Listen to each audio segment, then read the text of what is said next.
Hello, freak bitches. He's very physically strong. It's a strange comparison to make, but back in the day, I used to hang out a lot with Dennis Rodman when he was playing for the Bulls, and he had freakish strength, kind of similar body, like very long. Yeah. Not, like you wouldn't look at him and think muscles. Right. And Rodman could pick a 250-pound man up with one hand and lift him over a rope. I saw him do it at a club. Really? Some guy was acting up, and Dennis just reached over the guy, picked him up like this. Jesus. And then even people would remember NBA fans. Dennis used to guard. Dennis used to guard Shaq one-on-one. Yeah. And that was when Shaq was, what, 340 or something? Right. Dennis would just, and that was when they had the whole thing, you couldn't use your hand, you had the elbow and all that stuff. He'd guard him one-on-one. Freakish strength. And you're like, you look at him, you think, how is that possible? Yeah. Some guys just have that weird, whatever that is. It's a lot of times it's those long guys too. Something is about long limbs and leverage, and it's like they have this. If they have, as long as they have a certain amount of muscle with that those long limbs and long leverage. I mean, look at the look. Okay, freakish. And this, this is like the era I'm hanging out with Dennis. I mean, look at Dennis's size compared to Shaq.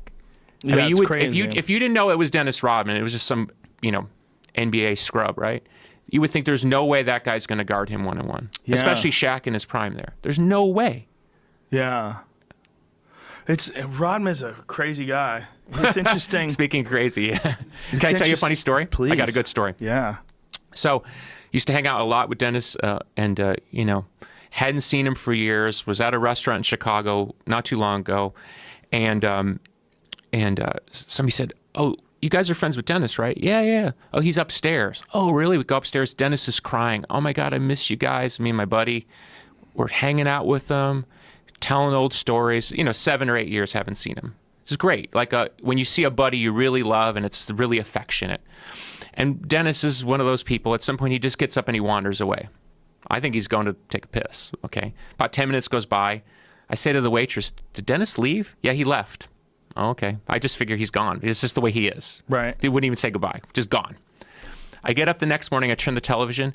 Dennis Rodman's in North Korea. Okay. By the way, I spent an hour and a half with him. He didn't say anything about going to North Korea. Right? Oh, God. So I turn on the television. It's like, very controversial. Dennis Rodman's in North Korea. So I text my buddy. And I say, "Have you seen the news?" "No, what?" I say, "Turn on the television." And he said, "What channel?" And I said, "It doesn't matter." And 2 minutes goes by. Holy fuck. Because he went through the same thing, Wow. Yeah, what is his deal with that North Korean dude? He just goes over there and hangs out with them and Dennis plays is really a genuine, a naive-hearted person. So in my best understanding is he truly believes he can affect the world in a positive way. So There's he really nothing, feels like Dennis, there's not a bad bone in Dennis's body. Wow. Dennis has his issues, but he's not a bad-hearted guy. So in his kind of crazy ideological frame, he actually thinks he's helping. So he thinks he can go over there and talk some sense into that guy. Or by playing basketball, whatever he's. Yeah, that's just so strange. That's not a good shot. I mean, you know what I mean? It's not a good look. But yeah, I mean, he's hanging around with a murderous dictator, hoping for the best. But that's what I mean about the naivete, and I don't mean to cast shade on Dennis. I really love Dennis. He's been nothing but a total sweetheart to me in my life. But Dennis would, in a very naive way, believe that he's actually helping. It's a very gangster move to go over there, though. I mean, it seems that's very dangerous. That's where the other side of Dennis, it makes a certain sense. It's like, I'll do it. Yeah. Remember when he was dressing up in drag and, it's like, I'll be that guy. Yeah. So it sort of works in his, again, I'm not trying to speak for him, but. He was one of my favorite guys in Celebrity Rehab because he was like working out every day, drinking water. Dude, I used to go into the Bulls locker room after games and he would work out after games. Really? We go because we were going to go out clubbing or whatever. And you go in the locker room and he'd be working out. And we'd have to sit and wait for him to work out for another 40 minutes after the game. And he'd played, it wasn't like he had a knee injury. I mean, he played the whole game. Like what kind of workouts? Like lifting weights or something? Treadmill, whatever he was doing. Wow. And it wasn't like light stretching. It was like energizing. And then we go out and stay out all night. Jesus. You want a quick story? So I'm hanging out with the Bulls. It's the first time they're playing Utah. and it's a series the Bulls probably should have lost, but they didn't. It's the famous game where the famous series where Michael had the flu and scored 36 points. I don't know if you know that game. It's like one of the most famous games. Michael legit had crazy flu and scored 36, and they won the game, and they won the series. So in between one of those games, Dennis knows some billionaire. There's a day off. We get on the billionaire's plane, and we fly to Vegas. We stay out all night gambling. And this is Dennis, like, rubbing dice on people's bodies and throwing the dice so drunk they're bouncing out of the, the craps pit. And I mean, just total mess. And you're thinking, how is this going to help us win a championship? Very much a fan mentality. I'm thinking, naively, I'm going to kind of rein him in. So we stay out all night. We get up, we never go to bed.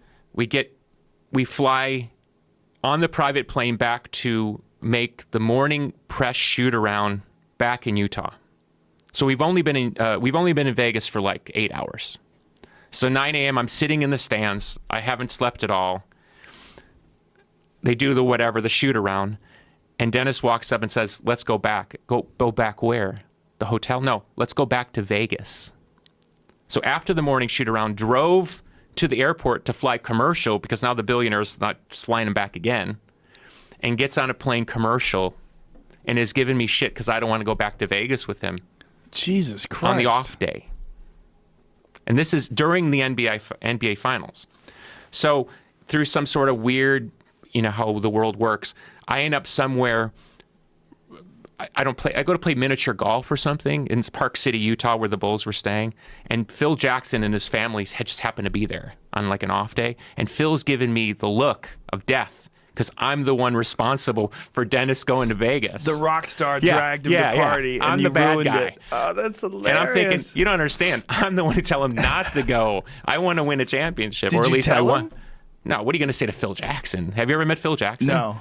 Phil Jackson's an intimidating guy. I mean, he plays very zen on TV, but in person, he's very intimidating. 6'7", 6'8". And he was legitimately upset at you? Let's just say it wasn't a nice encounter.